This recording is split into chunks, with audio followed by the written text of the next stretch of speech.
네, 할렐루야. 자, 오늘 하나님 말씀은 아버지가 감사합니다. 14장입니다. 14장, 출애굽기 14장, 우리가 15절까지 보겠습니다. 이제 이스라엘 백성들이 출애굽을 했지요. 6월절 밤을 지나고 그 다음 날부터 이제 무교절이 시작되는 것입니다. 이 절기를 많이 잊어버리세요. 근데 이제 또 나옵니다. 이제 계속 율법하면서도 또 레위기에도 또 절기가 나오고 그러니까. 그래도 여러분이 이제 자꾸 자꾸 반복해서 제가 말씀드리면 이제 절기가 이렇게 머릿속에 이제 정리가 되실 거예요. 그러면 그 신약에 가서도 이 절기 때 무슨 일이 있었나 이런 거 이제 굉장히 성경이 이해가 되면서 읽으시기 쉽습니다. 이제 6월절 밤을 지나죠. 어린 양이나 염소에 거기서 그 어린 양이라는 것은 그 어린 양이라고 나오는 것은 원래 히브리 말에는요 작은 동물을 얘기하는 거예요. 그러니까 꼭 양만이 아니죠. 염소도 됐었어요. 그렇죠? 그래서 이제 작은 동물인데 정결한 동물, 막 싸납고 그런 건 안 되는 거죠. 근데 수컷이어야만 됩니다. 그리고 1년 된 것이어야 돼요. 그건 왜 그렇다 그랬어요? 예수님을 상징하는 것이죠. 예수님이 남성이었죠. 그리고 이제 그 양이나 염소의 1년 정도면 이제 어른 성인의 나이에 이렇게 해당되는 그런 예수님을 상징하는 것이기 때문에 이제 그런 양이나 염소 중에서 택함을 받아서 이제 6월절 그 음식을 양을 잡고 그 피를 바르는 그것을 이제 끝내고 그 다음날 무교절을 당해서 누룩 넣지 않은 반죽한 거, 누룩 넣지 않고 빵 반죽을 들고 이제 아침 새벽같이 정말 애굽을 탈출합니다. 탈출해서 오는데 보내고 나니까 이제 아쉽죠. 바로가. 그리고 바로가 200만이나 되는 그런 그 노예들을 데리고 있었잖아요. 애굽의 경제를 책임지고 있었잖아요. 사례비도 안 주고서 써먹었잖아요. 근데 이제 그런 것이 아쉬우니까 생각이 또 바뀌어집니다. 하나님께서 그 완악함을 사용하시는 거죠. 왜요? 하나님의 영광을 보이시는 거예요. 하나님이 하나님이신 걸 보이시는 거죠. 이 우주와 만물의 모든 주권자가 하나님이시라는 걸 보여주시는 것이죠. 그래서 이제 생각이 달라집니다. 내가 이 노예들을 보내다니 내가 잠깐 정신이 나갔군. 그리고 이제 추격하기 시작합니다. 그 당시에 애굽은 철병거가 있었어요. 그 철기 문명을 가지고 있었지만 이 이스라엘 백성들은 어떻습니까? 유목민 아닙니까? 막대기하고 지팡이 가지고 양이나 치고 염소 치고 송아지 하고 이랬으니까 이건 상대가 되지 않죠. 이제 그들이 쫓아옵니다. 쫓아오니까 여러분 바로 이 이스라엘 백성들이 어떻게 합니까? 우리가 차라리 애굽에서 죽게 놔두지 왜 여기까지 갖고 와서 또 죽게 하냐. 모세를 또 원망하죠. 그래서 여러분 10가지의 재앙을 보고 장자가 다 죽는 재앙을 어저께 밤에 봤어요. 어젯밤에 모세의 말대로 양이나 염소를 잡아서 피를 바른 집은 장자가 죽지 않고 넘어갔고 그렇게 하지 않은 집은 장자가 다 죽는 걸 어저께 밤에 봤는데 오늘 아침에 이렇게 불평을 하는 겁니다. 그래서 여러분 기적이 절대로 사람을 변화시키지 않습니다. 성경은 너희가 말씀과 기도로 너희가 정결케 된다고 말씀하세요. 그래서 여러분 성경이 하나님의 말씀이 우리를 변화시키십니다.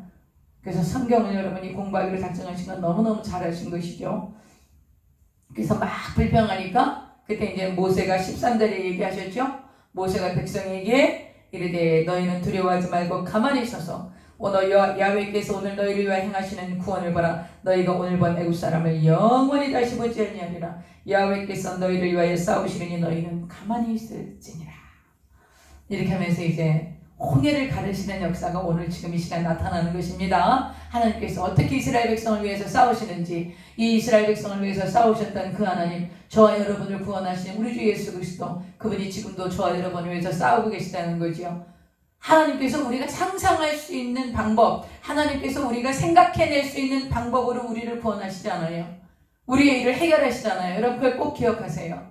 하나님이 이렇게 하실 거야. 그런 계획대로 하지 않으세요. 여러분 하나님께서 이스라엘 백성을 구원하시려고 장자를 죽일 걸 어떻게 예상할 수 있었겠습니까? 그 뒤에 오는 바로 군대를 하나님이 처리하시려고 홍해를 가를 것을 어떻게 여러분 상상할 수 있었겠어요? 바다가 갈라질 것을 여러분 상상할 수 있습니까? 하나님이 하시는 일 이렇게 하십니다. 그러면 하나님은 여러분과 내 생각 속에 재현하시면 안 돼요. 내가 이렇게 기도했으니까 하나님이 이렇게 응답하실 거야. 물론 그렇게 응답하십니다. 그런데 하나님께 맡기면 그것보다 훨씬 더 놀라운 방법으로, 훨씬 더 놀라운 시간에, 내가 생각할 수 없었던 그 시간에, 내가 생각할 수 없었던 그 방법으로 하나님께서 얼마나 놀랍게 하시는지 여러분이 그것들을 좀 경험하시기 바랍니다. 홍해를 가르칠 거를 어떻게 생각할 수 있었겠어요? 뒤에 바로 군대는 쫓아오는데. 보세요 한번. 오늘 15장. 여호와께서 모세에게 이르시되 너는 어찌하여 내게 부르짖느냐. 이스라엘 자손에게 명령하여 앞으로 나아가게 하고 지팡이를 들고 손을 바다 위로 내밀어 그것이 갈라지게 하라. 상상할 수 있었겠어요? 바다를 가를 것이라는 것을. 이스라엘 자손이 바다 가운데서 마른 땅으로 행하리라. 내가 애굽 사람들의 마음을 완악하게 할 것인즉 그들이 그 뒤를 따라 들어갈 것이라. 내가 바로와 그의 모든 군대와 그의 병거와 마병으로 말미암아 영광을 얻으리니 내가 바로와 그의 병거와 마병으로 말미암아 영광을 얻을 때에야 애굽 사람들이 나를 여호와인 줄 알리라 하시니라. 아직도 이 장자들이 죽고 그랬어도 아직도 애굽 사람들이 하나님이 이 여호와 하나님이 히브리 노예의 신이라고 생각하는 거죠. 모든 것에 대한 창조주이고 모든 인생의 삶과 죽음을 주관하시고 절대 주권으로 다스리시는 분이라는 것을 아직 인식하지 않고 있는 거예요. 이제 모든 애굽 사람들이 마지막 홍해를 가르시고 그 홍해에 모든 애굽 군대가 수장되는 걸 보면 그때서야 비로소 이 히브리의 하나님, 이스라엘의 하나님이 참 하나님이시라는 것을 알게 될 것이라는 것이죠. 그러므로 여러분, 저와 여러분이 믿는 유일하신 하나님, 창조자 하나님, 전능하신 하나님, 이 아브라함과 이삭과 야곱의 하나님, 이 모세의 하나님, 이 이스라엘의 하나님은요, 우리의 생각으로 제한되시는 분이 아니에요. 우리가 생각하고 우리가 이 제한한 내 생각 속에 들어오시는 분이 아니라고요. 상상할 수 없는 일들을 하나님이 행하세요. 그래서 우리가 하나님을 기대하는 것입니다. 하나님을 믿고 의지하면서 우리가 하나님을 기대하고 소망을 잃지 않는 것은 하나님이 하시는 일은 우리가 상상할 수 없고 추측할 수 없고 전혀 예상할 수 없는 그런 일들을 하나님께서 하신다는 거예요. 여러분, 그분이 이 하나님 벌써 저와 여러분이 하나님이세요. 우리가 다른 하나님을 믿고 있는 게 아니에요. 이 하나님은 저와 여러분이 하나님이라고, 이분이 우리 아버지시라고요. 우리가 얼마나 담대할 수 있습니까? 보겠습니다. 19절. 이스라엘 지인 앞에 가던 하나님의 사자가 이스라엘 지인 앞에서 누가 인도하셨어요? 하나님의 사자가 인도하고 있어요. 하나님이 애굽을 탈출해서 가라고 하실 때 그냥 보내셨을까요? 그렇지 않죠. 하나님의 사자를 앞세워서 인도하셨던 것이죠. 여러분, 우리의 생애 가운데 하나님이 인도하고 계신 걸 믿으십니까?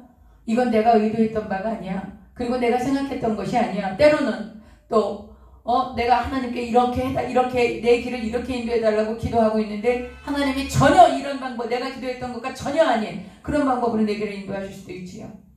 그랬을 때 우리가 어떻게 생각하십니까? 이건 내가 원했던 게 아닌데, 이건 내 길이 아닌데, 이건 내가 생각하고 기도했던 게 아닌데, 여러분 그렇게 생각하시나요?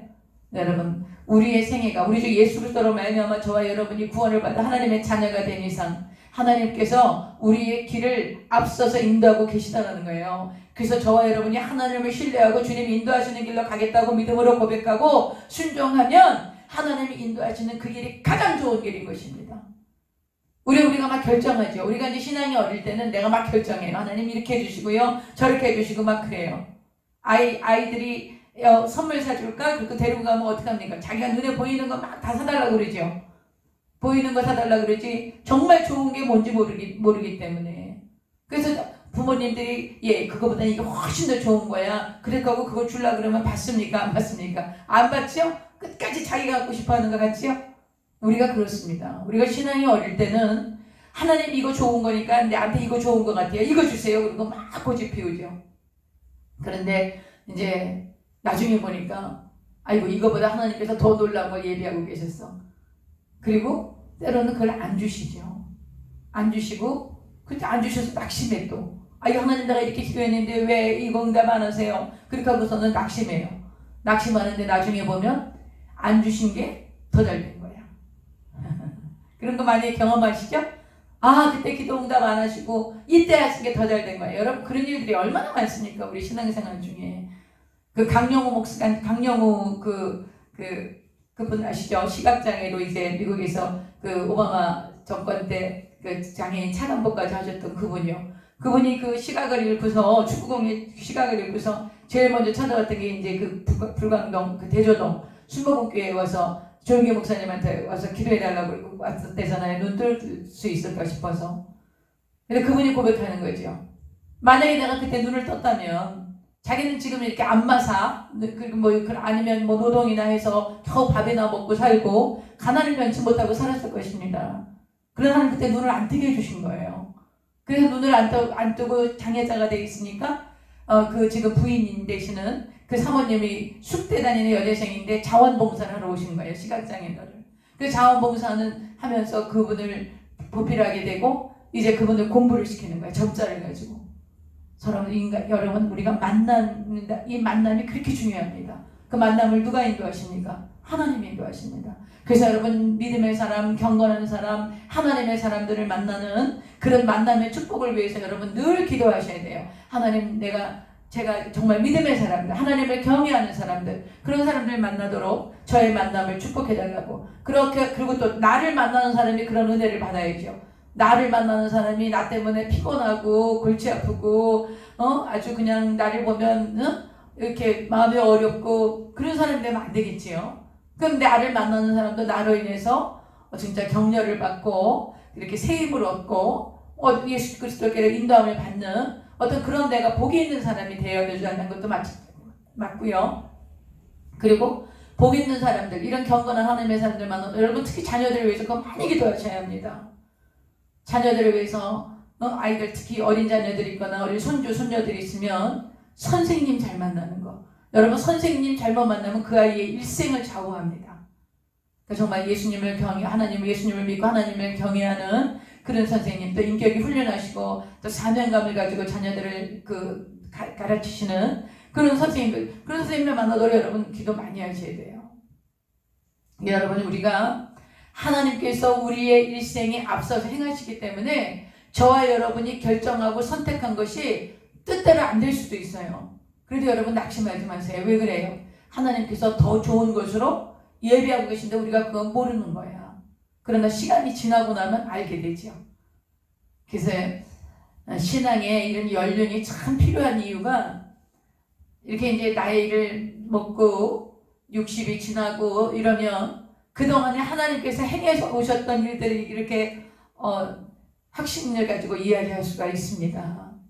지금 겪는 과정 중에 있을 때는 그게 잘 안 되죠. 왜 이러시는 거지? 왜 기도했는데 이렇게 되는 거지? 이렇게 하고서는 이제 마음에 많이 의심도 오고 또 하나님께 대해서 어떤 때는 불평도 생기고 우리가 이제 이럴 수 있어요. 그런데 이제 시간이 이렇게 많이 지나고 나면 그런 모든 것들을 하나님이 과정 중에서 하나님 자신을 나타내시는데 너무나 근사하게, 너무나 멋지게, 너무나 생각하지 못했던 시간에 너무나 근사한 방법으로 하나님께서 하나님의 뜻을 이루어가고 계셨어요.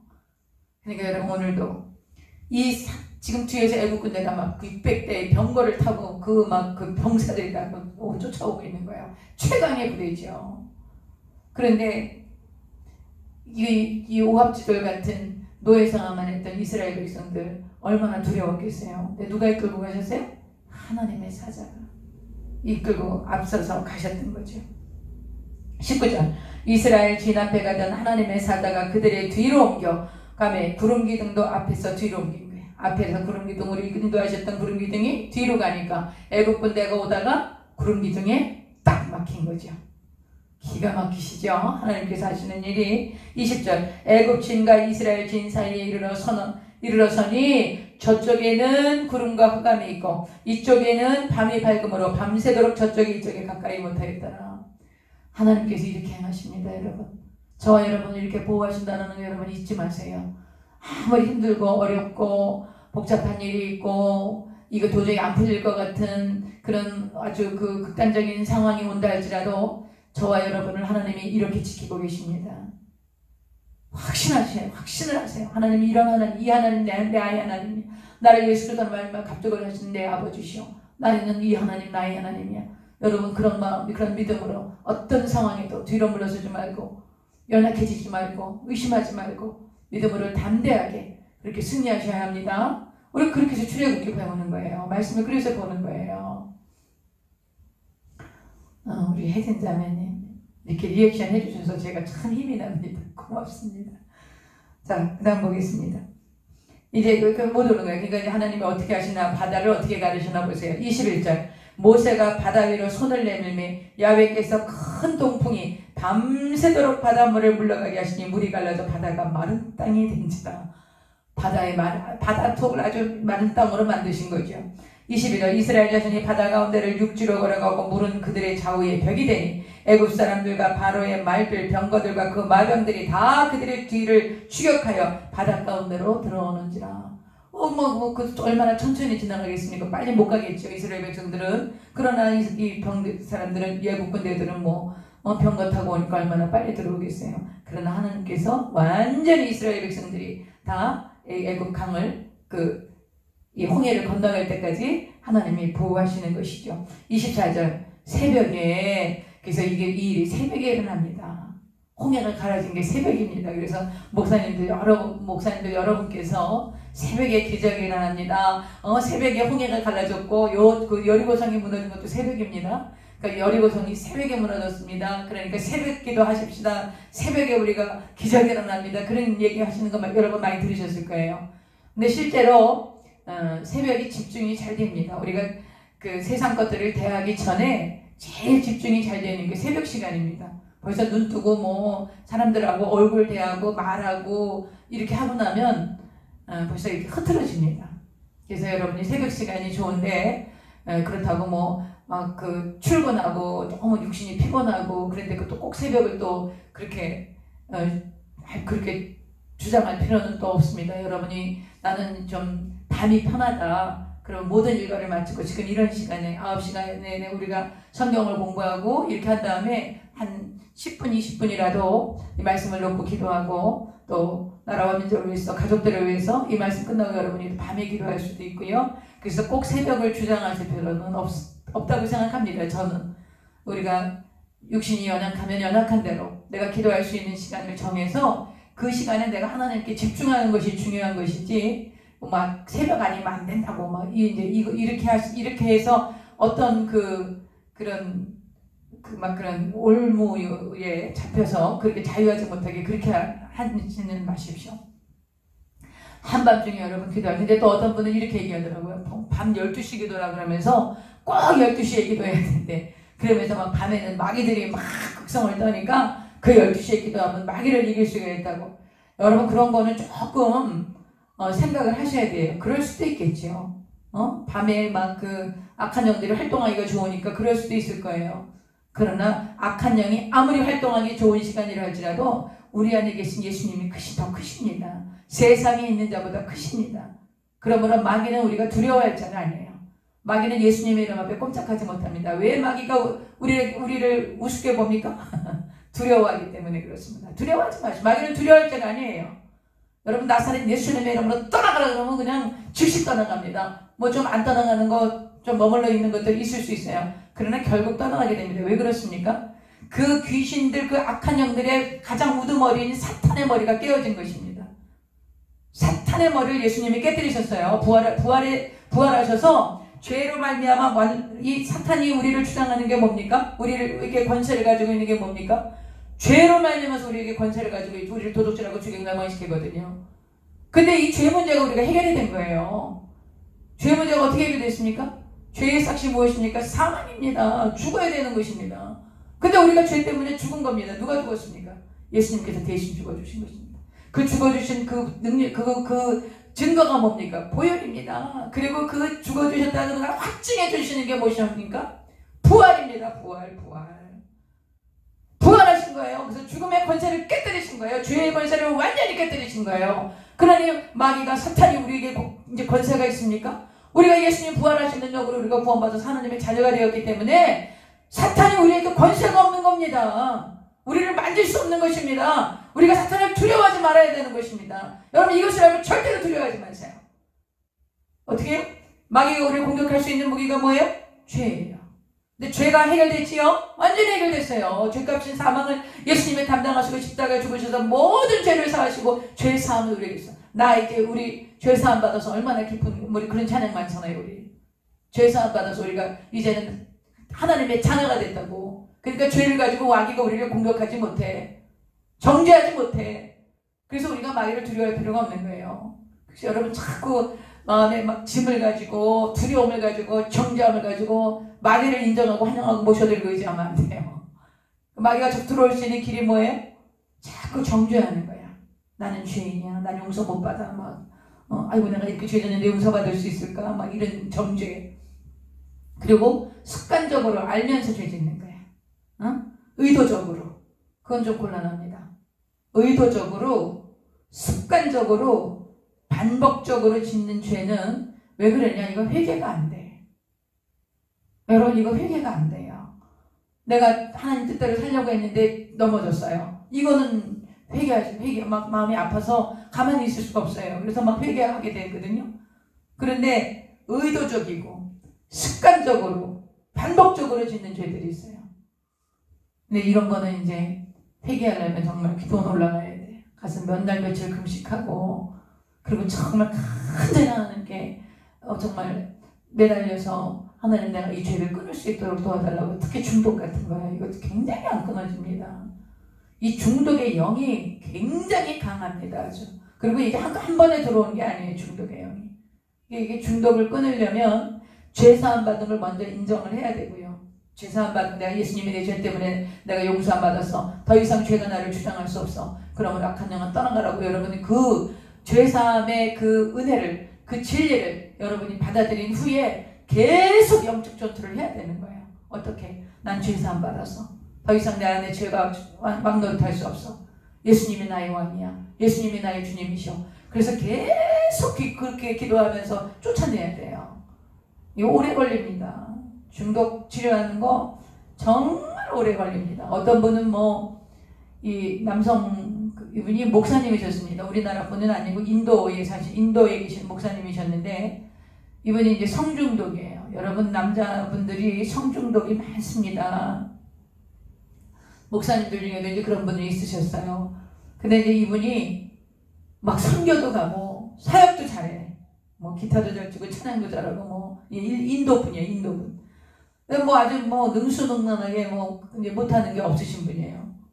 근데 이분이 성중독이야. 밤만 되면 이제 그런 걸 이제 자꾸 취하게 되고 이런 거예요. 너무 괴롭죠. 자기가 목회자인데. 그리고 또 나가서 이제 목회를 하는데 또 목회를 또 잘하셔. 잘하셔도 또 그 성도들도 많고 또 특히 이제 청년들이 많이 따라오고 이제 젊은 분이셨으니까. 그리고 또 결혼도 하셨어요. 자녀도 낳았어요. 근데도 이걸 못 끊는 거예요. 그래서 이제 이분이 너무 그 마음이 힘드니까 오픈을 한 거예요. 이제 그 중독자 모임에 오셔가지고 그걸 그 중독자 모임을 인도하시는 목사님이 계셨어요. 근데 그분도 중독에서 자유케 된 거야. 그래서 이제 그분이 이제 이게 중독자들을 같이 이제 이렇게 케어를 하시는데 이 목사님이 가신 거예요. 가셔갖고 이제 다 중독이니까 중독자들 모임이니까 거기서 이제 오픈을 한 거예요. 여러분 이것을 드러내는 게 굉장히 중요합니다. 우리가 이 죄를 이렇게 중독 같은 거 못 드러내요. 왜냐하면 이제 사람들이 나를 어떻게 생각할까 이런 것도 너무나 두렵고 그리고 또 더더욱이 목회자가 그렇다 그러니까 얼마나 부끄럽습니까? 그러니까 절대 못 드러냅니다. 근데 이제 이분이 거기 이제 그런 모임이 있어서 드러내셨습니다. 여러분 드러낸다는 것도 여러분이 개념을 좀 갖고 계셔야 돼요. 아무한테나 드러내시면 안 됩니다. 제가 목회하면서 우리 성도들이 너무 문제가 많아서 그것을 빛 가운데 좀 드러내십시오. 드러내시면 빛이 임하시면 그 문제가 해결이 됩니다. 그랬더니 이제 이분들이 막 구역 예배 또 동네 권사님 막 이런 분들한테 막 드러낸 거예요. 아우 내가 이런 죄가 있어요. 그래서 드러낸 거예요. 그 다음에 어떻게 됐을까요? 구역에 확 퍼진 거예요. 교회에 확 퍼진 거야. 교회 나올 수 있겠어요? 못 나오죠. 그래서 이제 다른 교회 갔는데 다른 교회에서도 막 그 상처받고 신앙생활 못 하시고 굉장히 마음에 어려움을 겪는 분들이 많아요. 그래서 여러분 드러내라고 그랬을 때 이것은 드러낼 상대가 여러분 안전한 관계인지를 보셔야 돼요. 이 사람이 안전한가? 그거를 반드시 확인을 하셔야 돼요. 내가 이 사람한테 내가 내 문제를 열어놓고 같이 이렇게 열어놨을 때 이분이 안전한 사람인가? 이것을 정말 무덤까지 가져가 줄 수 있는 사람인가? 그리고 하나님께서 이제 이렇게 좀 관계를 좋은 그런 믿음의 그런 관계로 이끌어 가실 분인가, 이끌어 갈 사람인가, 그런 것들 여러분이 좀 점검을 하시고 그렇게 하고 드러내셔야지. 드러내라 그랬다고 막 그냥 빛 가운데 드러냈어요. 그래서 막 뭐 마귀가 떠나갔어요. 이게 우리 성도들 너무 착하셔가지고 한마디 하면 그냥 막 그대로 다 순종하다가 막 이런 사태가 벌어지는 경우도 많이 있었어요.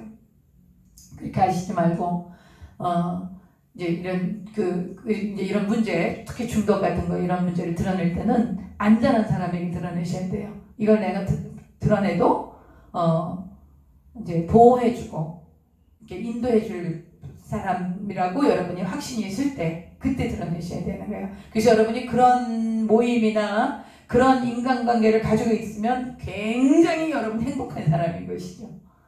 꼭 그런 관계요, 그런 모임, 그런 관계나 그런 관계 그런 사람들과 꼭 여러분 교제가 좀 있으시길 바랍니다. 그리고 가장 중요한 건 내가 그런 사람이 돼야 돼요.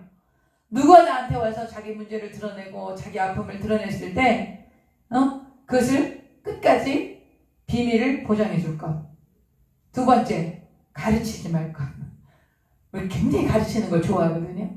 그래서 누가 와서 얘기하고 자기 아픔이나 문제를 얘기하면요, 아우 집사님 이건 이렇게 하고 저렇게 하고 저렇게 하고 이렇게 해야 돼요. 또 뭐 이건 이렇게 하고 이렇게 하고 저렇게 하고 이렇게 하세요. 아유 이건 이래서 안 되는 거예요. 이러면서 또 꼭 가르치시려고 그런 분들이 좀 있어요. 가르치시면 안 돼요. 어떻게 해야 되는지 너무나 잘 알고 얘기하시는 거예요. 얘기하시는 분들은 내가 그동안에 너무 힘들어했기 때문에 내가 어떻게 해야 되는지 너무나 잘 알고 있기 때문에, 그런데 그게 안 되니까 얘기를 하는 거거든. 그러니까 막 거기다 다 가르치고 그러면 오히려 혹대에다가 혹을 붙이고 오게 되는 거라 돼서 오히려 더 마음이 부담이 오고 무겁게 돼요. 그래서 여러분이 다른 사람들에게 드러내줄 수, 신뢰할 수 있는 사람이 되어주시는 게 제일 중요하고요. 내가 그렇게 나를 신뢰할 수 있는 사람이 돼서 나를 신뢰하고 나와 같이 그런 정말 진지한 그런 관계를 갖기를 원하는 사람들에게 절대 가르치지 말라는 거. 그냥 공감해 주시면 돼요. 아우 집사님 그러셨구나, 그렇구나. 그래서 꾸났군요라고 제가 그런 거 옛날에 많이 우리 성도들한테 가르쳐 드렸어요. 그랬구나. 어른들한테는 그러셨군요. 그래서 꾸났군요 많이 하라고. 그래서 여러분 들어주고 공감해주고 그러면 그게 계속 유지되면 스스로 문제가 해결이 돼요. 그분이요.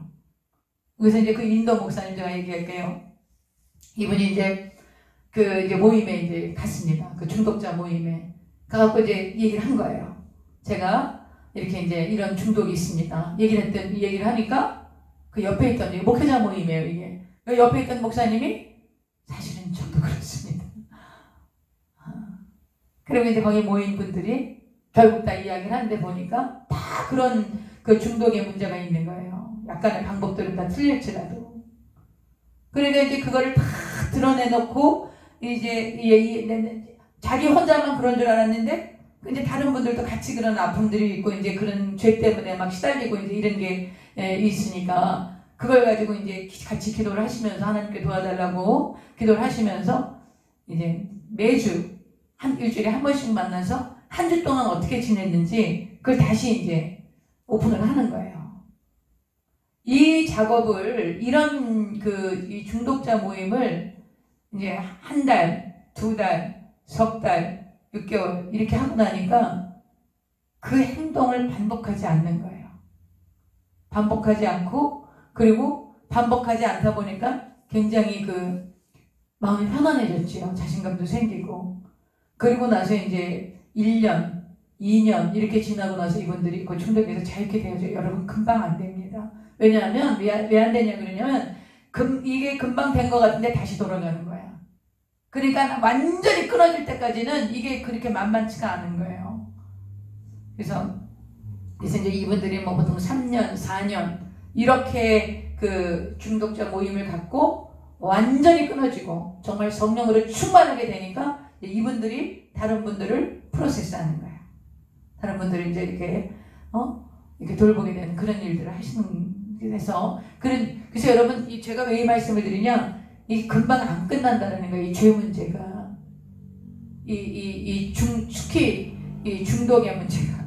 그래서 여러분 우리가 이 새벽에 이제 얘기를 많이 하세요. 목사님들이 새벽기도 많이 나오라고 이제 그렇게 얘기를 하시는데 저는 자기 성향에 맞게 하시면 될 것 같아요. 나는 새벽형이다. 그래서 이제 새벽에 집중이 되면 새벽기도 나오시는 게 좋고 참고로 저는 새벽형입니다. 그래서 저는 이렇게 밤에 늦게 하면 굉장히 제가 힘이 듭니다. 새벽에 일어나기가. 근데 이제 여기서 이제 새벽에 일어난 이런 일들 새벽기도 얘기하다가 또 이렇게 얘기가 길어졌네요. 자, 새벽에 이제 보겠습니다. 24절 새벽에 야훼께서 불과 구름 기둥 가운데서 애국 군대를 보시고 애국 군대를 어지럽게 하시며 그들의 병거 밖에를 벗겨서 달리기가 어렵게 하시니 애굽 사람들이 이르되 이스라엘 앞에서 우리가 도망하자. 야훼가 그들을 위하여 싸워 애굽 사람들을 치는도다. 이스라엘 백성들이 싸울 능력이 있습니까? 없습니다. 누가 싸워주십니까? 하나님이 싸워주십니다. 전쟁이 누구에게 속해 있습니까? 야훼 하나님께 속해 있습니다. 그 야훼 하나님 누구십니까? 저와 여러분의 아버지십니다. 여러분, 우리가 이런 믿음의 고백을 하고 하나님 우리 아빠 아버지십니다. 그 아버지께 모든 문제를 아뢰고 말씀드리고 때로는 눈물과 그냥 막 감동이 와서 막 눈물과 통곡으로 막 기도하게 되지요. 그거는 뭐 막 슬퍼서 울고 그런 게 아니라 정말 하나님의 너무 크시고 위대하시고 광대하심이 기도하다가 깨달아지는 거예요. 이렇게 배운 게 머리를 배웠던 게 일로 내려오는 거예요. 막 가슴이 터질 것 같이 막 너무 감격되고 그랬을 때 그 하나님을 향해서 올려드리는 그런 감격스러운 눈물이 있지요, 여러분. 그런 기도 하시죠? 그런 기도 있으실 거라고 믿어요. 이 막 하나님이 다시 싸워주신다는 거지요. 26절 야훼께서 모세에게 이르시되 내 손을 바다 위로 내밀어 물이 애굽 사람들과 그들의 병거들과 마병들 위에 다시 흐르게 하라. 다시가 흐르니까 다 합쳐져서 다 수장된 거죠.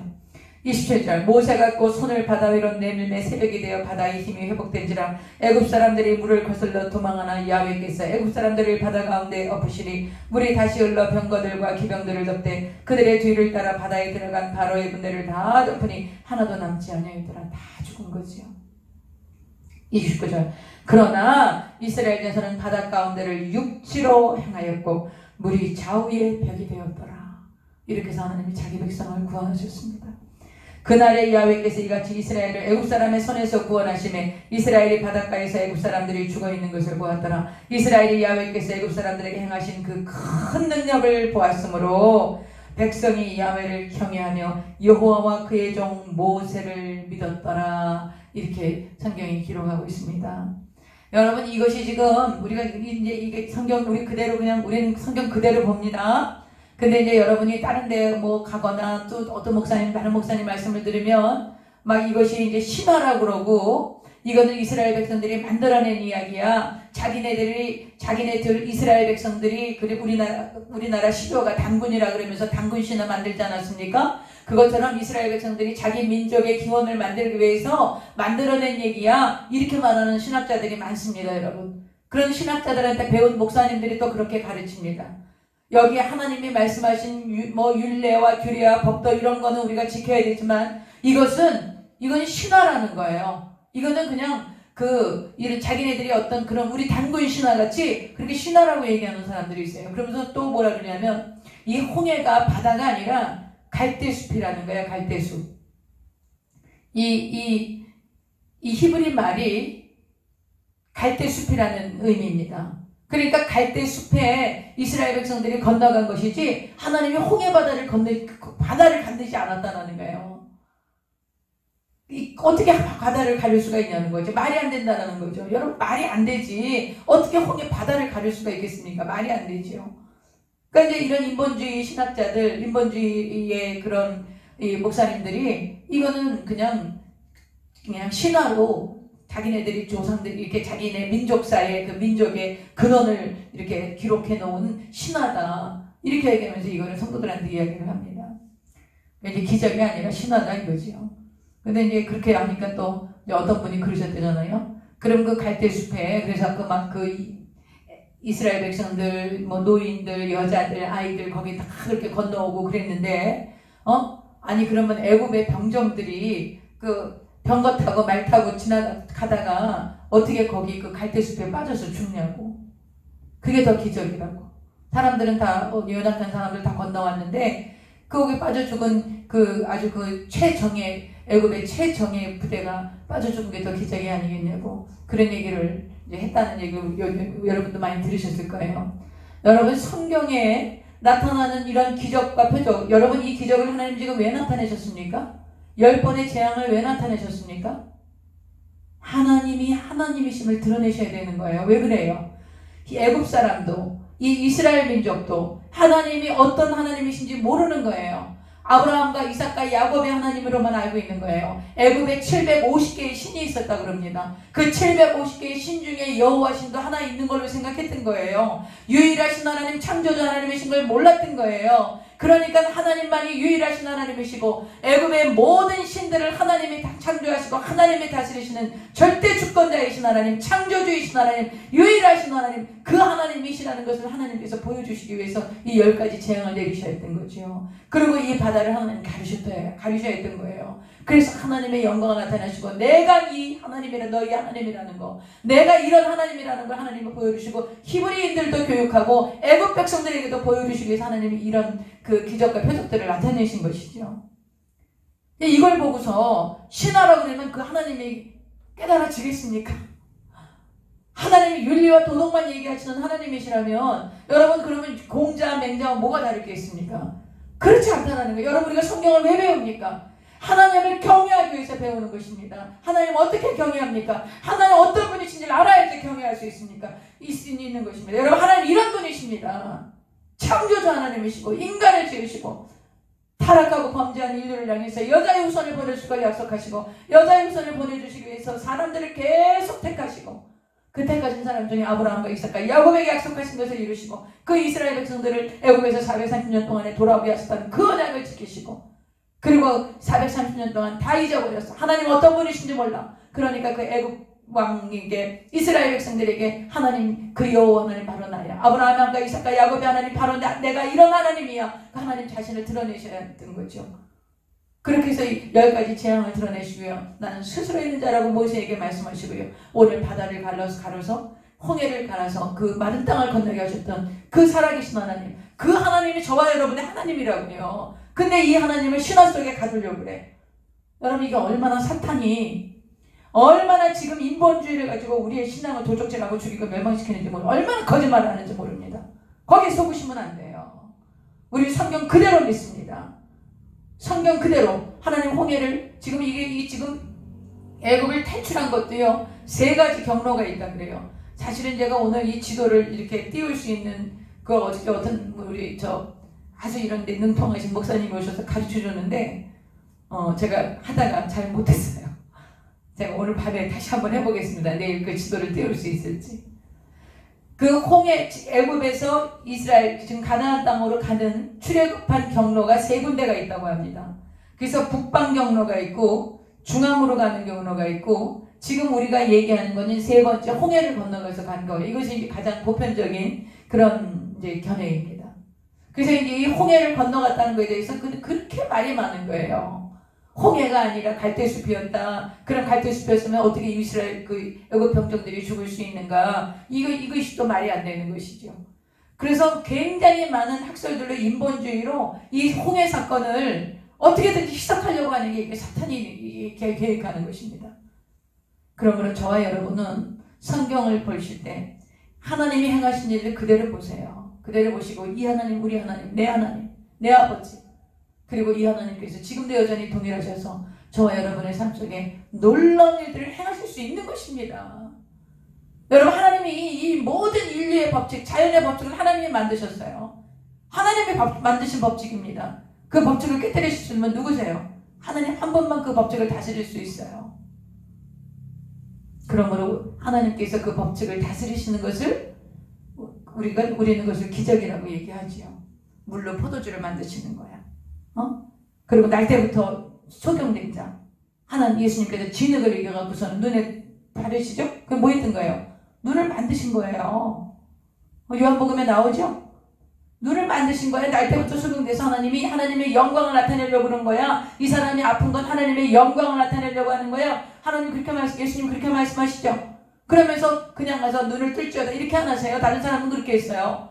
뭐 소경이 뭐 눈 뜨게 해달라니까 내 믿음대로 되라 그럴 때 눈 뜨고 막 이랬거든요. 이 사람 날 때부터 소경됐거든. 날 때부터 소경된 사람이니까 그러면 하나님께서 이 사람 자기 죄입니까? 부모 죄입니까? 그러니까 아니야. 이 사람 하나님의 영광을 위한 거야. 하나님 예수님께서 오셔서 눈을 만들어서 붙여주신 거예요. 진흙으로 만드신 다음에 침을 뱉어서 그 이기시죠. 그리고 그 진흙을 붙여 신랑 가서 씻어라. 그러고 나서 이 사람 보게 되는 거죠. 뭘 만드신 거예요? 진흙으로?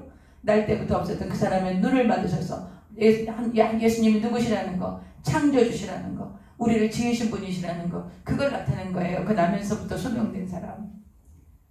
여러분, 우리가 믿는 하나님이 이런 분이세요. 우리가 이 하나님을 경외하고 이 하나님이 자기 생명을 주셔서 우리를 구원하신 거예요. 우리가 영원히 불과 영으로 타는 모습을 떨어져서 죽어야만 하는 저와 여러분을 예수님께서 예수님의 십자가에 못 박아서 우리 죄를 사하시고 우리를 구원하셔서 하나님의 자녀가 되게 하신 거예요. 하나님 우리를 책임지신답니다. 여러분, 이런 말씀들이 여러분에게 좀 전달이 돼서 제가 받은 감격들이 여러분도 함께 좀 나누셨으면 좋겠습니다. 자, 이제 여러분 이 홍해 이야기, 홍해 갈라진 이야기, 이거 아주 정말 대단한 얘기인데 이거 아주 인본주의 행하시는 분들이 많아요. 아주 그건 절대로 그것이 그런 인본주의 받아들이시면 안 됩니다. 이제 이렇게 왔으니까 이제 모세가 하나님을 찬양하는 거예요. 모세의 찬양을 듣겠습니다. 15절. 이때에 모세와 이스라엘 자손이 이 노래로 야훼께 노래하니 이르시되 내가 야훼를 찬송하리니 그는 높고 영화로우시며 말과 그 탄자를 바다에 던지셨음이로다. 야훼는 나의 힘이요 노래시며 나의 구원이시로다. 그는 나의 하나님이시니 내가 그를 찬송할 것이요 내 아버지의 하나님이시니 내가 그를 높이리로다. 야훼는 용사시니 야훼는 그의 이름이시로다. 그가 바로의 병거와 그의 군대를 바다에 던지시니 최고의 지휘관들이 홍해에 잠겼고 깊은 물이 그들을 덮으니 그들이 돌처럼 깊음 속에 가라앉았도다. 야훼여 주의 오른손이 권능으로 영광을 나타내시니이다. 여호와여 주의 오른손이 원수를 부수시니이다. 주께서 주의 큰 위엄으로 주를 거스르시는 자를 엎으시나이다.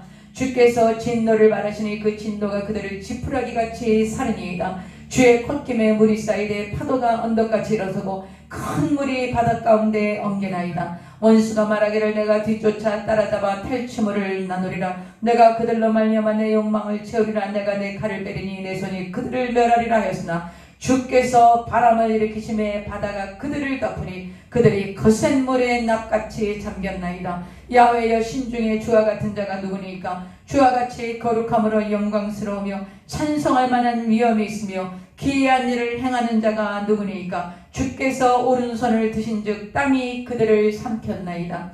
주의 인자하심으로 주께서 구속하신 백성을 인도하시되 주의 힘으로 그들을 주의 거룩한 처소에 들어가게 하시나이다. 여러 나라가 듣고 떨며 블레셋 주민이 두려움에 잡히며 에돔 두령들이 놀라고 모압 영웅이 떨림에 잡히며 가나안 주민이 다 낙담하나이다. 놀람과 두려움이 그들에게 임함에 주의 팔이 크므로 그들이 돌같이 침묵하여 싸우니 야훼여 주의 백성이 통과하기까지 곧 주께서 사신 백성이 통과하기까지니이다. 주께서 백성을 인도하사 그들을 주의 기업의 산에 심으시리이다. 야훼여 이는 주의 처소를 삼으시려고 예비하신 것이라. 주여 이것이 주의 손으로 세우신 성소로서이다. 야훼께서 영원 무궁하도록 다스리시도다 하였도다. 아멘. 너무 근사하죠. 모세가 이렇게 근사하게 하나님을 찬양했습니다. 얼마나 여러분 상상을 해보십시오. 바다가 동풍에 갈라지면서 그 땅이 드러나기 시작하고 물기가 마르고 마른 땅이 되고 바다는 양벽에 벽이 되어져서 그 마른 땅을 이 200만이 되는 그런 이스라엘 백성들이 건너가고 수많은 가축들이 건너가고 이렇게 해서 건너갈 동안 하나님이 그 물을 지켜주시고 그들이 다 건너가고 난 후에 이 애굽의 병정들이 뒤따라왔을 때 다시 물을 합치게 하셔서 애굽의 모든 그 병거와 그 마병들을 수장하시고 하나님의 영광을 나타내셨으니 어찌 모세가 이러한 하나님을 찬양하는 시를 쓰지 않을 수가 있겠습니까? 당연히 그냥 정말 하나님 한 분만이 왕이십니다. 이런 찬양하지 않겠습니까? 저와 여러분도 그렇지요. 여러분, 하나님께서 놀라운 일들로 우리 생애를 인도하십니다. 여러분, 정말 너무 놀랍습니다. 하나님의 인도하심이. 날마다 정말 기적적인 삶입니다. 여러분, 우리가 만난 남편, 우리가 만난 아내, 내가 만난 부모님, 내가 만난 내 자녀들, 또 우리 며느리, 또 우리 사위, 뭐 이런 모든 가족들, 또 우리 성도님들, 내가 찾아갔던 내 교회, 여러분, 이런 것들이 어떻게 이루어질 수가 있습니까? 이 모든 것들이 다 기적입니다. 이게 다 하나님 인도하시는 것입니다. 하나님께서 앞서서 행하셔서 그렇게 인도하셨고, 우리가 실수하고 넘어지고 깨어지고 이런 수많은, 이거 다 과정입니다. 과정. 지금 우리가 이게 모든 게 과정입니다. 끝이 아닙니다, 여러분. 그렇기 때문에 이 과정을 겪으면서 포기하시면 안 되는 거예요. 낙심하시면 안 되는 거예요. 왜 그래요? 이게 과정이니까. 우리의 끝은 영원한 새하늘과 새 땅에 있는 것입니다. 그러므로 여러분, 영원한 새하늘과 새 땅만 있는 게 아니에요. 이 땅에서 살아가는 동안도 하나님이 우리를 하나님의 자녀로서 정말 하나님을 증거할 수 있는 그런 영광을 우리에게 주십니다, 여러분. 제가 여러분에게 다 간증할 수 없어요. 그러나 제 말을 들으십시오, 여러분. 제가 확신합니다. 여러분의 생애 속에 하나님의 놀라운 일들을 해내실 것입니다. 기대하십시오. 이것은 과정입니다. 지금 과정이에요. 어떤 상황에도 포기하거나 뒤로 미루거나 이게 끝이라거나 결코 그런 생각하지 마십시오. 끝이 아닙니다. 자, 그 다음 보겠습니다. 이제 이렇게 했더니 또 이제 아론의 모세와 아론의 누나 있었죠? 미리암이 또 가만히 있을 수 없죠. 그래서 이제 미리암이 찬양합니다. 19절. 바로의 말과 병고와 마병이 함께 바다에 들어가매 야훼께서 바닷물을 그들 위에 되돌려 흐르게 하셨으나 이스라엘 자손은 바다 가운데서 마른 땅으로 지나간지라. 여러분, 파리재앙 때부터 하나님이 고센 땅 구별하셔서 자기 백성 지키시지요. 유월절날 양 잡아서 그 피를 바르거라. 그럼 그 피를 보고 내가 넘어갈 거야. 그 피 너희 장자가 다 심판받은 건데 내 그 장자 대신 누가 양이나 염소가 심판받은 것이다. 그렇게 얘기하시고 그 장자를 다 죽이시는 재앙 가운데서도 건지시지요. 그리고 애굽 사람들에게 물품을 취하게 하셔서 나오게 하시고 뒤에 목군대가 쫓아오지만 하나님이 바다를 갈라서 이 이스라엘 백성들을 보호하시는 그 하나님의 놀라운 손길들. 여러분, 하나님께서 계속 이스라엘 백성들에게 당신을 뭐라고 선포하시냐면요, 나는 너희를 이 애굽에서 인도해낸 여호와니라, 이렇게 말씀하세요. 뭐라고요? 나는 너희를 애굽에서 인도하여낸 여호와야. 하나님이 계속 자기 자신 이스라엘 백성들이 이렇게 얘기하시는 거예요. 내가 너희를 어떻게 인도했는지 기억해다오. 내가 너희를 어떻게 애굽 땅에서 너희를 구별했는지 기억하거라. 내가 너희를 애굽 땅에서 어떻게 인도해냈느냐. 그 여호와 내가 그 하나님이야. 그것을 기억해다오. 그래서 계속 그 얘기를 하시는 거예요. 하나님의 마음을 좀 우리가 좀 알아들으십시다. 여러분, 저와 여러분을 죄와 허물과 사망과 저주와 영원한 지옥에서 우리 주 예수 그리스도로 말미암아 구원하여 내신 그 하나님이신 거예요. 우리가 잘한 게 있나요? 예수님 십자가 돌아가실 때 우리를 구원하시려고 죄값을 치르고 벌거벗긴 채로 십자가 달리실 때 우리가 보태드린 거 있습니까? 없습니다. 오직 은혜로. 정말 나 같은 죄인이 무엇이기에 나를 위해서 십자가에 몸을 주고 피 흘려 죽으셔서 내 모든 죄를 사하시고 나를 하나님의 자녀가 되게 하셨는가. 여러분, 이 구원의 감격을 우리가 잊어버리면 안 되지요. 내가 구원받은 게 이게 어떻게 구원을 받은 것인가. 그렇기 때문에 저 천상에 들어갈 때까지 이 과정 중에서 우리가 막 낙심하고 포기하고 뒤로 물러서고 마귀한테 져서 그냥 막 끌려다니고 그냥 비투성이가 되고 그러면 안 된다는 거예요. 그렇게 안 하려고 우리가 하나님 말씀 배우고 우리가 성경 속으로 들어가서 성경의 뜻대로 하나님 계획하시고 우리 이 말씀을 들어야지 깨달아지는 거예요. 믿음은 들으면서 나는 것입니다. 여러분, 오늘 주말이라고 또 뭐 텔레비전 보고 이러셨으면요, 거기에 대한 믿음이 생기는 거예요. 주말 드라마에 대한 믿음이. 그 인본주의적인 믿음이 막 들어오는 거지. 들으면. 그러나 오늘 여러분, 저와 함께 이렇게 말씀을 통해서 이 말씀을 들으면 하나님께서 내 인생을 향해서 그렇게 놀라운 일을 계획하고 계시구나. 나를 구원하시기 위해서 이렇게 예수 그리스도를 십자가에 몸을 주고 피를 흘려 죽으시게 하신 그 사랑을 내가 받고 있구나. 그렇다면 나는 내 생애가 얼마나 보배롭고 귀하고 하나님 나를 얼마나 귀하게 사랑하시는가. 당신이 죽으심으로 나를 값주고 사시지 않았습니까? 그러니 내가 어떻게 살아야 되는지 답이 나오시는 거지요. 과정이에요. 지금 우리가 과정을 가고 있습니다. 많은 분들이 낙심하고 불안해하고 두려워하고 막 그렇습니다 지금. 그리고 앞으로 이런 일들이 더 많아질 겁니다. 저와 여러분이. 이거는 뭐 어떻게 할 수가 없는 상황이에요. 그렇기 때문에 여러분이 이런 신앙을 견고하게 말씀을 붙들고 가시지 않으면 우리가 많이 넘어지게 될 것입니다. 이제 미리암이 하나님께 어떻게 하나 보세요.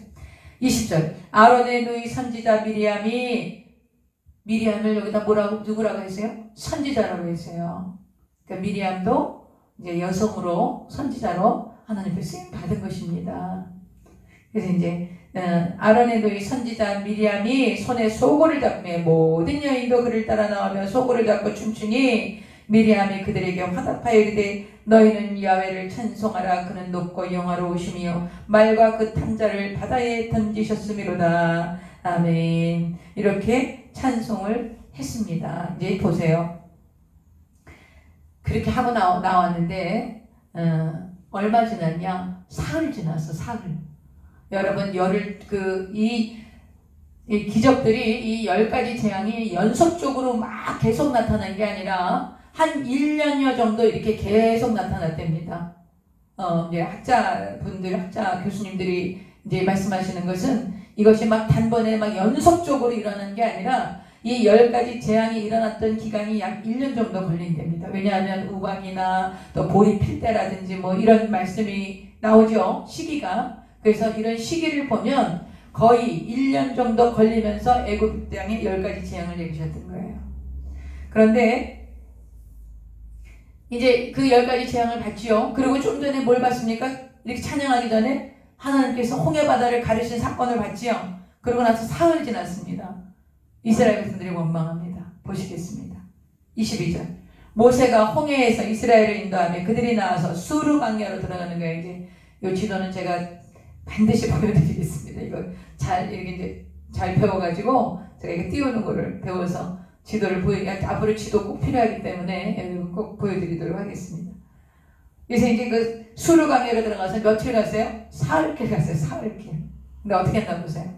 사흘길을 걸었으나 물을 얻지 못하고 마라에 이르렀더니 그곳 물이 쏘서 마시지 못하겠으므로 그 이름을 마라라. 마라는 쓰다 이런 뜻이에요. 쓰다. 쓴 것 이런 뜻이에요.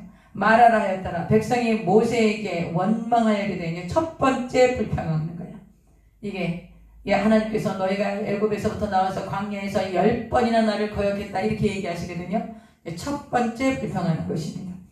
백성이 모세에게 원망하여 이르되 우리가 무엇을 마실까 하며 모세가 야훼께 부르짖었더니 야훼께서 그에게 한 나무를 가리키시니 그가 물에 던지니 물이 달게 되었더라. 여러분 하나님께서 우리의 생존에 필요한 것들을 주실까요? 안 주실까요? 주십니다. 반드시 주십니다.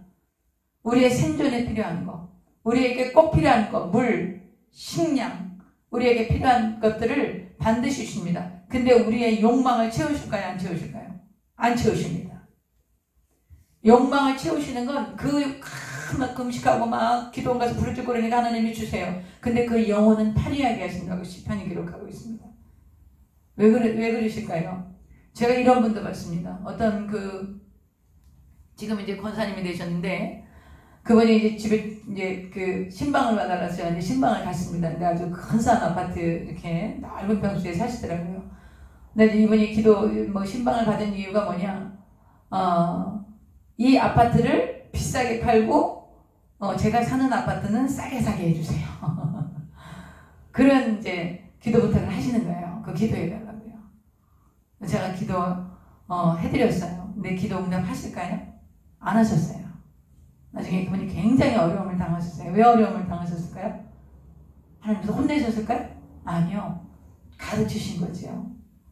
하나님 그런 분이 아니시라는 거를 그분에게 가르치신 거예요. 어떻게 해요? 내가 너를 축복했잖니. 그러면 다른 사람도 축복해야지. 정당한 가격에 팔고 정당한 가격에 사야 되는 거 아닙니까? 근데 나는 비싸게 팔고 싸게 싼 집을 사는 거, 여러분 그걸 축복이라고 생각하시면 안 됩니다. 그건 축복이 아니에요. 그걸 하나님께서 가르치실 때가 있어요. 하나님께서 그런 것들 다 가르치세요. 그 가르치시는 걸 우리가 뭐라 그래요? 연단 받는다 그래요. 연단. 단련하시는 거예요. 단련하시는 거. 그래서 여러분이 그런 보셔야 됩니다. 우리의 생존에 필요한 건 하나님 반드시 주세요. 그러니까 먹을 것과 입을 것이 있으니 족한 줄로 여기라고 사도 바울이 얘기하세요. 디모데의 그 믿음의 아들에게 그렇게 얘기하세요. 너가 먹을 것과 입을 것이 있은즉 족한 줄로 여기거라. 이렇게 얘기하세요. 그래서 여러분 정말 먹을 것과 입을 것이 있으면 족한 줄로 아십시다. 우리 명품 없으면 어떻습니까? 그거 왜 필요합니까? 저는 그 명품을 많이 그 수집하시는 분들 또 그거 굉장히 막 이렇게 교회 올 때도 그거 다 들고 와야지 막 펌이 써 보이고 이렇게 생각하시는 거에 대해서 저는 그 별로 그렇게 긍정적인 생각이 안 들어갑니다. 정말 그런 데에서 마음이 좀 자유했으면 좋겠습니다. 네, 이제 보겠습니다. 또 이제 그렇게 해서 우리 이제 그래서 필요한 거 주신다는 거, 우리 생존에 필요한 거 반드시 주신다는 거 기억하세요. 그 다음에 이제 거기서 야훼께서 그들을 위하여 법도와 율례를 정하시고 그들을 시험하실세. 뭐라고 시험하시냐 이르시되 너희가 너희 하나님 나 야훼의 말을 들어 순종하고 내가 보기에 의를 행하며 내 계명에 귀를 기울이며 내 모든 규례를 지키면 내가 애굽 사람에게 내린 모든 질병 중 하나도 너희에게 내리지 아니하리니 나는 너희를 치료하는 야훼인이니라. 여러분 하나님께서 치료하시는데 뭐 어떻게 치료하십니까? 그냥 막 그냥 막 요술같이 막 하나님이 그냥 치료일제다 막 이렇게 하면 치료하십니까? 여러분 이 병은 대부분 하나님 말씀 안 들어서 우리가 병이 들어옵니다. 하나님이 먹지 말라는 거 먹고 하나님이 하지 말라는 거 하고 막 이렇게 했기 때문에 병이 대부분 들어옵니다. 그러나 하나님의 윤리와 규례와 법도를 따르면 정말 우리가 이제 레위기를 볼 것입니다. 레위기에 가면 하나님이 먹으라는 게 있어요. 11장에 가면 레위기 11장에 가면 하나님이 이건 먹고 이거 먹지 말아라 이런 얘기 하세요. 근데 요즘 의사들이 하는 말이 성경의 레위기 11장에 나타나는 그 말씀대로만 먹으면 절대 병이 안 걸린다는 거야. 지금 나타나는 그런 여러 가지 병들이 안 걸린다는 거예요. 그러니까 이 병이 왜 왔습니까? 하나님 말씀을 안 들었기 때문에 우리가 병이 온 거지요. 하나님은 우리의 우리의 육이 어떻게 이렇게 건강해야 되는지 그 모든 매뉴얼을 하나님이 가지고 계신 거죠. 왜 그렇습니까? 하나님 창조하셨으니까. 근데 우리가 하나님 매뉴얼대로 안 사는 거지요. 그러니까 오늘 하나님께서 말씀하시는 거예요. 율례를 정하시고 그들을 시험하셨다는 거예요. 법도와 율례를 정하시고 순종하라는 거예요. 계명의 길을 의를 행하고 내 말을 들어 순종하고 의를 행하고 계명의 길을 기리고 모든 규례를 지키면 이걸 지켜라는 거예요. 하나님 법도를 지키라는 거예요. 그러면 너희 병이 안 걸린다는 거예요. 그러면 나는 너희를 치료하는 야훼라고 말씀하시는 거죠. 이것을 야훼 라파라고 하나님께서 하나님의 또 하나의 이름을 우리에게 가르쳐 주시는 거예요. 이게 야훼 라파 하나님. 그래서 여러분 우리가 병이 들고 우리가 하나님 말씀대로 규례대로 법도대로 안 살았으니까 병이 많이 오죠. 지금 모든 지금 우리가 이렇게 나이 먹고 온데 정말 다 대부분 다 환자시지 않습니까? 그래서 여러분 이런 우리가 이제 이렇게 하나님 규례와 윤리와 법도대로 하나님의 계명들을 살지 못했기 때문에 우리가 육체에 이렇게 여러 가지 병이 왔지만 이제 이 병을 누가 해결하셨습니까? 예수님이 해결하셨습니다. 어떻게 해결하셨습니까? 내가 채찍에 맞음으로 너희가 나음을 입었다고 말씀하신 거예요. 저가 찔리면 우리 허물이 나누며 저가 상하면 우리의 죄악을 인함이라. 저가 징계를 받음으로 우리가 평화를 이루고 저가 채찍에 맞음으로 우리가 나음을 입었도다. 우리는 다 양 같아서 그리 땅을 각기 책일로 갔거늘 야훼께서 우리 무리의 죄악을 그에게 담당시키셨도다. 죄로 말미암아 들어왔던 하나님의 법도를 지키지 않고 하나님의 율례와 규례와 계명을 지키지 않았던 이 죄로 말미암아 들어왔던 이 모든 질병들이 예수 그리스도께서 채찍에 맞으심으로 나음을 입게 하신 것입니다. 예수님이 십자가에서 내가 다 이뤘다고 말씀하셨을 때 우리의 병도 고침을 받은 것입니다. 여러분 그러면 병 고침을 위해서 기도하셔야 되고요. 어떤 분이 그러더라고요. 병 고침을 위해서 아무리 기도해도 우리가 병 안 났는데요. 그리고 그냥 죽었는데요. 이렇게 얘기하더라고요. 여러분 그냥 돌아가셨지만요. 우리가 예수로 나면 병 고침 받은 것을 저 천국에서도 가서도 아픕니까 그럼? 거기 가서도 계속 아프고 있습니까? 앓는 것이나 입원하는 것이나 애국하는 것이 없는 것입니다. 거기는. 완벽한 치료가 있는 것입니다. 그게 왜 그렇습니까? 예수 그리스도의 치료가 예수 그리스도가 채찍에 맞으심으로 나음을 얻은 것이 완벽하게 이루어지는 것이 저 천상에 들어가는 것입니다. 우리가. 거기 가서 아픈 사람은 어디 있습니까? 제가 이런 얘기를 하니까 이거 좀 너무 합리화하는 거 아니에요? 아니 뭐 그렇게 들으시면 그건 어쩔 수가 없습니다. 그러나 저는 그걸 믿습니다. 저는 그걸 믿습니다, 여러분. 우리가 이 땅에서 아파서 천국 갈 수 있지요. 경고증 못 받고 갈 수 있어요. 그러나 저 천국에 가서 우리가 아픕니까? 저 천국에 가서 우리가 장애가 있습니까? 아닙니다. 왜 그렇습니까? 이 땅에서 해결된 겁니다. 누구의 공로로? 예수 그리스도의 공로로. 예수님이 채찍에 맞으심으로 우리가 2000년 전에 해결받은 겁니다. 그거. 죄사함 받은 겁니다. 병 고침 받은 겁니다. 우리가 병 가지고 장애 가지고 천국에 안 들어가지 않습니다. 우리가 완전히 건강한 몸으로 가장 아름답고 신선하고 영화로운 몸으로 우리가 천국에 들어가는 것입니다. 왜 그렇습니까? 2000년 전 십자가에서 주님이 다 이루어 놓으셨기 때문에 그런 것입니다. 저는 그걸 좀 믿습니다. 계속 이 땅에서 육신이 연약하고 힘들고 물론 기도합니다. 저는 우리 성도들 병 고침을 위해서 기도하는데 하나님 고치시기도 하십니다. 그러나 이 땅에서 고침받지 못해도 오히려 그 병 때문에 아픈 사람들의 마음을 이해하고 자기의 연약함을 고백하고 더 하나님을 의지하고 정말 건강해서 막 자기 가고 싶은 대로 가고 자기 멋대로 살고 그냥 막 육신을 갖고 죄짓고 이런 것보다는 아파서 더 간절히 하나님 앞에 겸손하고 진실하고 그리고 그 아픔 때문에 다른 사람들의 아픔을 알고 육신의 연약함을 하나님께 고백하고 우리가 겸손할 수 있다면 그 병이 우리에게 축복인 것입니다, 여러분. 그래서 여러분 이런 야훼 라파 예수님께서 병을 치료하신다는 것은 이 땅에서 고침 안 받고 죽었으면 이거 그거 거짓말이야 엉터리야 그렇지 않습니다. 병 가지고 우리가 천국에 절대 못 갑니다.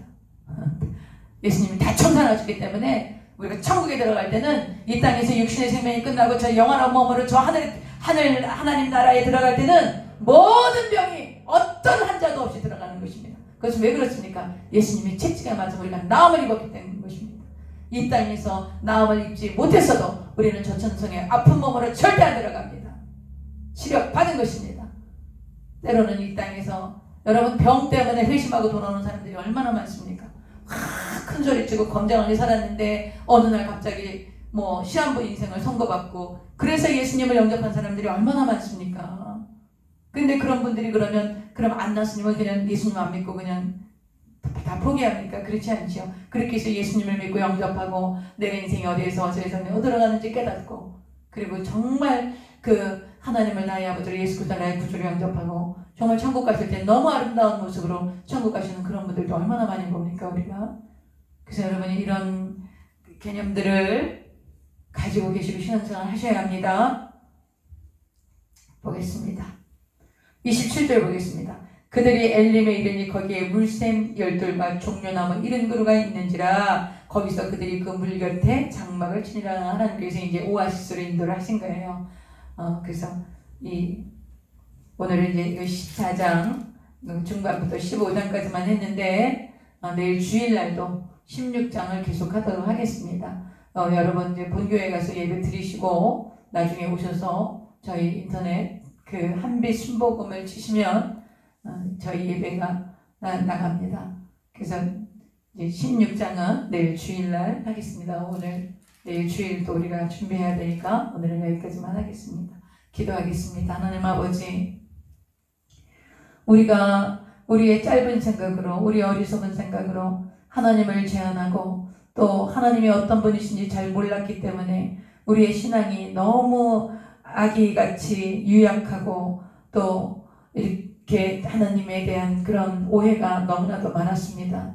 그러나 살아계신 하나님 아버지, 이스라엘 백성들이 하나님이 어떤 분이신지 몰랐고 애국 백성들도 아버지 수백 개의 신이 있으니 그 신 중에 하나일 것이라고 생각했기 때문에 하나님이 어떤 분이신지 몰랐습니다. 하나님이 10가지 재앙을 내리신 것 모든 인류를 향하여 내가 어떤 하나님이신 것을 드러내셨고 홍해를 가리심으로 내가 어떤 하나님인지 하나님의 영광을 나타내 보여주셨습니다.